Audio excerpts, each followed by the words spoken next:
এই মহান আশুরার দিনে কারবালার প্রান্তরে আমার দয়াল নবীর কলিজার টুকরা নাতি,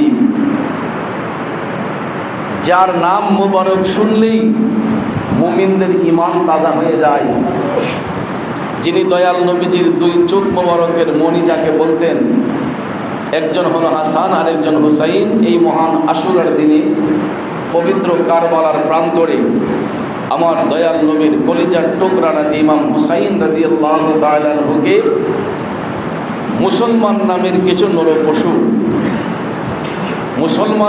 কিছু নরপশু যাদের মাথায় ছিল পাগড়ি, যাদের মুখে ছিল দাড়ি, তবে ওদের কপালে কালো দাগও ছিল, তা সত্ত্বেও এই মুসলিম নামের নরপশুরা, মুনাফিক বেঈমানরা, এরা আমার দয়াল নবীর কলিজার টুকরা নাতি হযরত ইমাম হুসাইন রাদিয়াল্লাহু তাআলা আনহুর গলা মুবারকের মধ্যে ছুরি চালিয়ে দেহ মুবারক থেকে কেল্লা মুবারককে আলাদা করেছিল। পৃথিবীর মুসলিম উম্মাহার কাছে এই হৃদয় বিধারক ঘটনাটি চির অনুসরণীয় হয়ে থাকবে কিয়ামত পর্যন্ত।